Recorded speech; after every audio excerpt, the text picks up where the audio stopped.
50 acres of prime timberland. A rustic cabin sold for pennies. Everyone in town said the property was cursed, haunted by its bloody past. They were wrong. It wasn't ghosts keeping people away. It was a deadly secret, a hidden trapdoor, and $20 million in untraceable gold. The gavel slammed down, echoing through the cavernous, damp hall of the Clallam County Courthouse. Simon Hayes exhaled a breath he felt he had been holding for 6 months. Beside him, Nora Fleming squeezed his hand so hard her knuckles turned white. They had just spent $42,000, every single cent of their combined savings, plus a high-interest loan, on a tax-defaulted property, unseen by anyone but the local tax assessor in over 3 decades. It was a 50-acre plot of dense, suffocating Douglas firs in the Hoh River Valley of Washington state. At the center of it sat the Montgomery cabin. As they approached the clerk's desk to sign the transfer papers, Harrison Miller, a county clerk with a face weathered like old leather, slid the documents across the counter. He didn't offer a congratulatory smile. Instead, he peered at them over his wire-rimmed glasses with a look of genuine pity. "You folks aren't from around here, are you?" Harrison asked, his voice a low gravel rumble. "Chicago, originally," Simon replied, signing his name on the dotted line. "But we've been looking for a flip project in the Pacific Northwest. The timber value alone covers our investment." Harrison shook his head slowly. "Nobody from Port Angeles or Forks would touch that land. Elias Montgomery built that cabin in the 70s. He went out into those woods in the winter of 1993 and never came out. Since then, 3 different buyers have tried to live there. None lasted more than a month. They say the woods scream at night. They say the cabin shifts on its foundation like it's breathing. It's a cursed patch of dirt, son." Nora, ever the pragmatist, offered a polite but dismissive smile. "We aren't afraid of ghosts, Mr. Miller. We're afraid of bankruptcy." 2 days later, Simon and Nora stood in the relentless, misty rain of the Olympic Peninsula, staring at their new investment. Calling it a cabin was a generous understatement. It was a sprawling 2-story structure of blackened logs, half swallowed by overgrown ferns and creeping moss. The roof sagged under the weight of decades of accumulated pine needles. The windows were either boarded up or shattered, staring out into the gloomy forest like hollow eyes. The atmosphere was immediately oppressive. The forest was entirely too quiet. No birds sang, and the wind seemed to die the moment it reached the clearing. They set up a temporary camp in the main living room, dragging in portable generators, sleeping bags, and space heaters. The plan was simple: spend a month stabilizing the structure, clearing the rot, and prepping the land for timber cruisers before flipping it to a commercial developer. But almost immediately, the property began to live up to its reputation. On the 3rd night, the noises began. Simon awoke at 2 a.m. to a rhythmic, heavy thudding beneath the floorboards. It sounded like a massive heartbeat, deep within the earth. Nora heard it too, clutching her flashlight. When they investigated the crawl space outside, they found nothing but undisturbed mud and spiderwebs. The next evening, Nora found their heavy toolkit, which she had explicitly left on the kitchen counter, sitting in the middle of the overgrown front porch. The heavy deadbolt on the front door was still locked from the inside. "Someone is messing with us," Nora said, her voice tight with anxiety as she stared out into the tree line, where the shadows seemed to stretch and contort. Squatters, or locals trying to scare the city kids away. Simon refused to be intimidated. He doubled down on the work, focusing his energy on the cabin's kitchen, which was dominated by a massive rusted cast-iron wood stove. It was an antique monstrosity, weighing at least 600 pounds, bolted into a thick slate hearth. By the end of their second week, the paranoia had set in. They both felt watched. The feeling of eyes bearing down on them from the dark woods was relentless. Simon decided the only way to retain his sanity was to tear down the old. He took a sledgehammer to the kitchen's rotting subfloor, intent on removing the rusted stove to lay new support joists. It took 3 hydraulic car jacks and a heavy-duty winch strapped to a support beam just to lift the iron beast an inch off the ground. As the stove shifted with a metallic shriek, the slate hearth beneath it cracked and gave way, revealing that it wasn't solid stone. It was a facade. Underneath the slate were heavy, reinforced steel plates, bolted directly into the foundation. "Nora!" Simon called out, his voice hoarse. He dropped the crowbar. "Bring the halogen lamp, now!" Nora hurried in, aiming the bright yellow light at the floor. Beneath the dust and rust of the lifted stove, set perfectly flush with the steel plating, was a heavy iron ring. A trapdoor. "Harrison didn't say anything about a basement," Nora whispered, staring at the ring. Simon grabbed the crowbar, wedging it beneath the edge of the steel plate. Because he didn't know. Nobody knew. This stove has been sitting on top of this door for 30 years. With a grunt of exertion, Simon threw his weight against the iron bar. The steel door gave a horrific, grinding screech, the sound of metal that hadn't moved in a generation. A rush of stale, ice-cold air blasted up into their faces, carrying the distinct scent of gun oil, mildew, and earth. They pointed the halogen lamp down into the abyss. It wasn't a crawl space. It was a concrete shaft lined with a heavy steel ladder, descending deep into the dark. Whatever ghosts were haunting the Montgomery cabin, they had just found their grave. Simon went first, a heavy maglite clamped between his teeth, his boots echoing sharply against the metal rungs. Nora followed close behind, her heart hammering against her ribs. The shaft was at least 15 feet deep, entirely encased in thick, poured concrete. This was not a root cellar. This was a bomb shelter. At the bottom of the ladder, they stepped onto a dry, concrete floor. The beam of Simon's flashlight swept through the pitch-black space, illuminating a room roughly 20 feet by 20 feet. Along the left wall were heavy-duty metal shelving units lined with military surplus gear. Rusted cans of survival rations, heavy plastic water barrels, and crates of ammunition stamped with dates from the late 1980s. Elias Montgomery hadn't just been a hermit. He had been a doomsday prepper, waiting for the end of the world.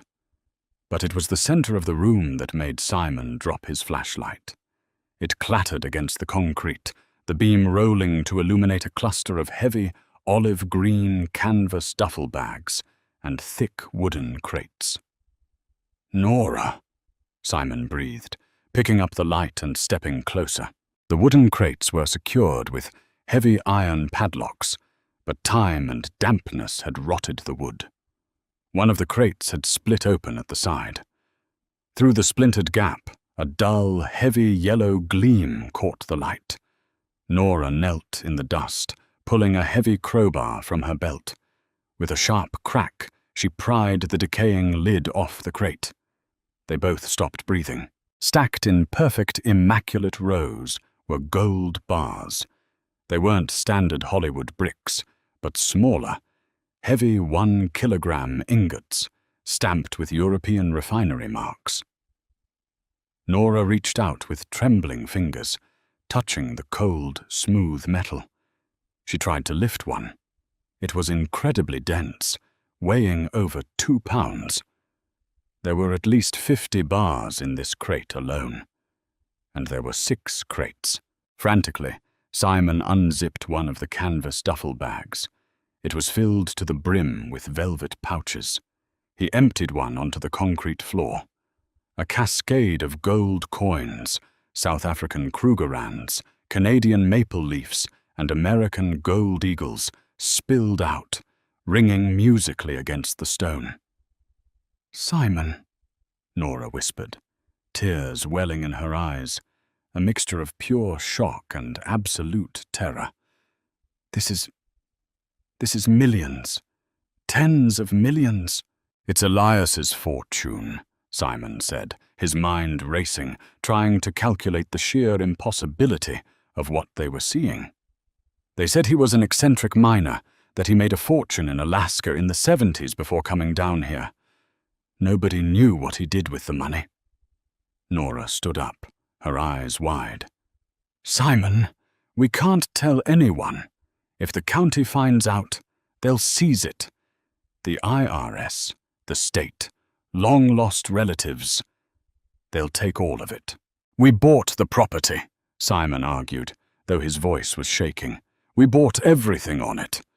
It's buried treasure, Simon. The government doesn't care about property laws when there's $20 million sitting on a table. We need a lawyer. No, we need a secure way to move this." As the panic of sudden, unimaginable wealth washed over them, Simon's flashlight beam caught a piece of yellowed paper tacked to a wooden support beam near the crates. He walked over, peeling the brittle paper from the wood. It was a letter, written in erratic, blocky handwriting. "If you are reading this, I am dead." Or they finally caught me. The Dalton family knows. They have always known. I built this vault to hide my life's work from Victor Dalton's father, and now Victor is hunting me. The noises in the woods aren't spirits. They are his hounds. They are his men, trying to drive me out. I am leaving tonight to lead them away from the gold. If you found this, run. They never stop watching the land. The moment they realize the cabin has been breached, they will come for you. Elias M. A chill far colder than the bunker air settled over Simon's spine. He looked at Nora, who had read the note over his shoulder. Her face was entirely drained of color. The haunted cabin, the footsteps, the missing tools, the screaming in the woods. It was never a ghost story. It was a siege. Suddenly, a heavy mechanical thud resonated from above them. Simon killed the flashlight instantly, plunging the bunker into absolute darkness. He clamped a hand over Nora's mouth. They stood in the pitch black, their breathing loud in their own ears. From 15 feet above, inside the kitchen of the cabin, came the unmistakable sound of heavy, muddy boots walking across the wooden floorboards. "They're here," a deep, smooth voice echoed down the metal shaft. The voice did not belong to a squatter or a teenager playing a prank. It was calm, authoritative, and dripping with menace. "The lock on the front gate was cut. The truck is out back." Another voice, gruff and rough, replied, "Think they found the floorboard, Mr. Dalton? If they haven't—" "About to," the smooth voice, Victor Dalton, replied. "Start tearing up the floors, and if you find the new owners, bury them in the woods.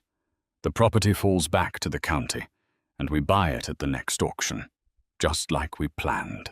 In the suffocating dark of the underground vault, surrounded by more wealth than they could spend in a lifetime, Simon and Nora realized they had walked directly into a 30-year-old blood feud, and the only way out was back up that ladder. The darkness of the vault pressed against Simon and Nora like a suffocating blanket. Every creak of the floorboards above sent spikes of adrenaline through their veins. Dust drifted down from the ceiling as heavy boots stomped across the kitchen, pausing directly over the steel trapdoor.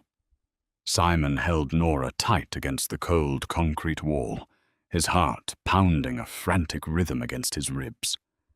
they were entirely defenseless. "Mr. Dalton," the gruff voice called out, the sound muffled by the thick steel plates separating the two levels. "The old stove. Somebody dragged it clear across the kitchen. The slate underneath is completely busted open." A suffocating silence followed.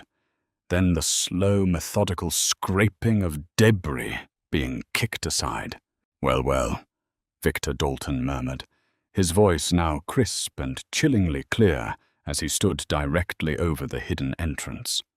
"Elias, you paranoid old badger. You actually built it. Bring the acetylene torch from the truck, Cooper. If they locked it from the inside, we'll cut our way through the hinges." Nora squeezed Simon's arm, her fingernails biting into his skin. She pointed a trembling finger toward the back of the vault. In the pitch black, they could see absolutely nothing, but her instincts were screaming. Simon remembered the military-grade ventilation pipe they had seen near the ceiling on the far wall. A prepper like Elias Montgomery wouldn't have built a bomb shelter with only a single point of entry. It was a fundamental rule of survival engineering. Always have a back door. Moving with agonizing slowness, Simon clicked his maglite onto the lowest possible setting, shielding the beam with his fingers, so only a thin sliver of yellow light pierced the gloom. He swept the beam across the back wall. Behind a towering stack of rotting canvas tents and rusted water purifiers, there was a heavy, rusted steel grate bolted into the concrete. It was barely 2 feet wide, caked in decades of grime and spiderwebs, but it led outward, away from the cabin.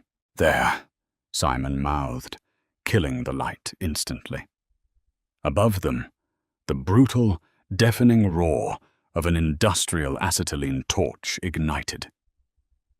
Sparks began to shower down through the minuscule gaps in the steel trapdoor, illuminating the shaft in flashing bursts of harsh, blinding blue light.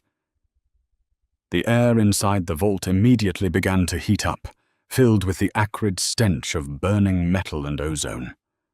They had less than 5 minutes before Dalton and his men breached the vault. Simon scrambled over the wooden crates of gold, ignoring the staggering wealth beneath his knees. He reached the steel grate. The bolts were rusted solid. He desperately felt around his belt for the crowbar Nora had used earlier.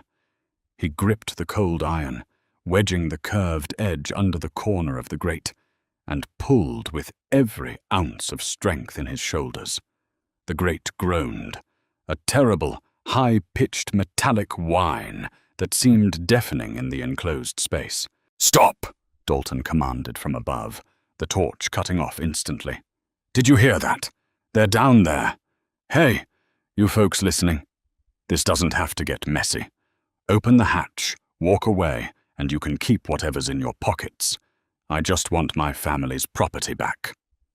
Nora grabbed the crowbar with Simon, adding her weight. They didn't bother being quiet anymore. With a violent, sapping crunch, the rusted bolts sheared off, and the heavy grate crashed onto the concrete floor. A rush of damp, earthy air hit their faces. It was a corrugated steel drainage pipe, barely wide enough for a person to crawl through on their stomach. "Go, go!" Simon whispered fiercely, practically pushing Nora into the narrow, claustrophobic tunnel. Above them, the trapdoor suddenly gave way with a massive crash. The steel plate slammed against the concrete wall of the shaft. Flashlight beams instantly sliced down into the vault, sweeping violently across the room. "They're making a run for it!" Cooper yelled, his boots already clanging down the metal ladder. Simon dove headfirst into the drainage pipe just as a deafening gunshot rang out. A heavy-caliber bullet shattered the concrete wall inches from his boots, showering his legs with sharp, stinging debris. He dragged himself forward, ignoring the burning scrape of the corrugated steel against his elbows and knees. The tunnel angled slightly upward, smelling of wet clay and decaying leaves. Behind him, The vault erupted into chaos. Cooper had reached the floor. "Boss," he shouted, his voice echoing up the pipe. "You need to see this. It's here. It's all here." There was a heavy thud as Victor Dalton landed on the concrete floor. For an agonizingly long moment, the pursuit stopped. The intoxicating, paralyzing sight of $20 million in untraceable gold bars had momentarily stalled their executioners. "Leave them," Dalton's voice echoed, cold and intoxicated by the sight of the treasure. "The pipe heads toward the river bluff. It's a dead end. Get the winch set up. We are loading this gold into the truck tonight. If they survive the woods, we'll hunt them down tomorrow." Simon and Nora didn't stop crawling. Their lungs burned, their hands were scraped bloody, and claustrophobia threatened to suffocate them with every inch they dragged themselves forward. The pipe seemed endless, a terrifying black vein running beneath the haunted earth of the Ho River Valley. Finally, after what felt like hours of agonizing progress, Nora gasped. "Air. I feel rain." 10 feet ahead, the pipe ended in a thick tangle of blackberry brambles and overgrown ferns. Nora pushed frantically through the thorny vines, tearing her clothes and skin until she tumbled out onto the muddy, rain-slicked embankment of a steep ravine. Simon collapsed next to her, chest heaving, the icy Washington rain woking them to the bone. They had survived the vault, but they were miles from civilization, stranded in the freezing wilderness, hunted by armed men who were currently stealing their fortune. The midnight rain was relentless, washing away the dirt and blood from their hands as they huddled beneath the massive roots of a fallen cedar tree. Simon checked his phone. No service. They were entirely cut off. "We run," Nora said, her teeth chattering uncontrollably from the freezing downpour. "We follow the ravine to the main logging road. It's an 8-mile hike, but we can flag down a logging truck by dawn. We go straight to the state police." Simon stared back toward the direction of the cabin. A terrifying, reckless idea was forming in his mind. He shook his head slowly. By dawn, they'll be gone. Victor Dalton isn't going to leave a paper trail. He'll take the gold, burn the cabin to the ground to destroy the vault, and disappear. We'll just be 2 hysterical city kids babbling about buried treasure. "Simon, they have guns. They will kill us." "They aren't looking for us right now," Simon replied, his eyes narrowing in the darkness. "Dalton said it himself. They are focused on loading the gold. Do you know how long it takes to haul 1,000 pounds of gold up a 15-foot ladder using a manual winch? Hours. They are distracted, and they left their truck running out back." Nora stared at him, horrified. "You want to steal their truck?" "No," Simon said, a grim smile touching his lips. "I want to bury them." They moved like shadows through the dense, unforgiving forest, doubling back toward the Montgomery property. The fear that had paralyzed them in the vault was replaced by a cold, desperate adrenaline. They knew this land better than Dalton's crew. They had spent 2 weeks memorizing every ditch, every fallen log, and every blind spot. As they crept to the edge of the clearing, the cabin came into view. The front door was wide open, blazing with the harsh white light of halogen work lamps. Dalton's men had backed a heavy-duty, unmarked box truck right up to the front porch. The engine was idling, a low, steady rumble over the sound of the rain. Through the front windows, Simon could see the operation. Cooper and another large man were operating a heavy tripod winch they had bolted to the kitchen floor over the trapdoor. They were slowly cranking a heavy canvas bag up from the depths of the vault. Victor Dalton was nowhere to be seen, likely down in the bunker, coordinating the load. "They're using our heavy chains," Nora whispered, recognizing the thick steel logging chains she had purchased the week prior. "Exactly," Simon murmured. "Here is the play. I am going to sneak around to the driver's side of that box truck. When I hit the horn, they are going to panic and run outside to see who's trying to steal their ride. The moment they clear that doorway, you sprint in and hit the release clutch on the winch. Let the chain drop. Then you close the trapdoor. Simon, that steel plate weighs 300 pounds. Adrenaline is a hell of a drug, Nora. You can do this. Once the door drops, you throw the deadbolt on the heavy iron latch. It locks from the outside. Elias built it to keep people out, but it works just as well to keep them in." Nora swallowed hard, nodding once.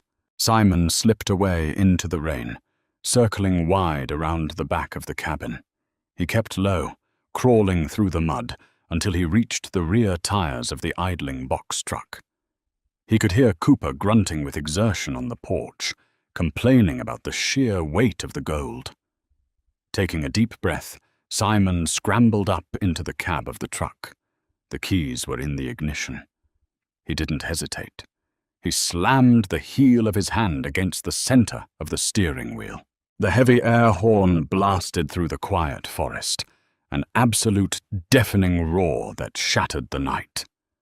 "Hey!" Cooper shouted from inside the cabin. "Someone's in the truck! Get out there!"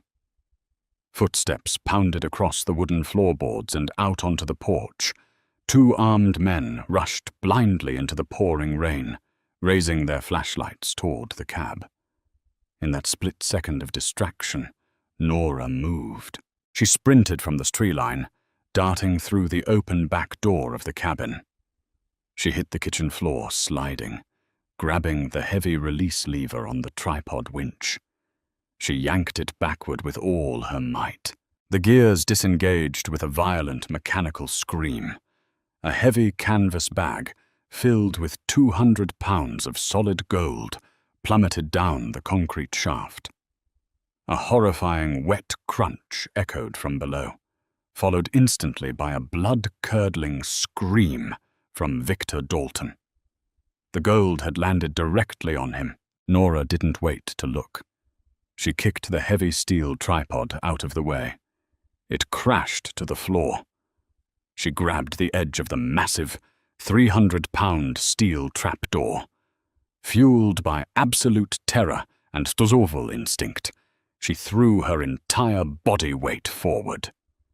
The hinges shrieked. The massive steel plate slammed shut over the hole with a concussive boom that shook the entire cabin. Before the men outside even realized what had happened, Nora shoved the heavy, rusted iron locking bar across the top of the hatch, sliding the thick steel pin perfectly into the locking mechanism. The vault was sealed. Victor Dalton and his millions were permanently entombed beneath the floorboards. Outside, Simon threw the box truck into gear, popping the clutch. The heavy vehicle lurched forward, slamming violently into the men on the porch, knocking them backward into the mud. Simon slammed the brakes, threw open the passenger door, and screamed, "Nora, now!" Nora sprinted out the front door, leaping off the porch and diving head-first into the cab of the truck.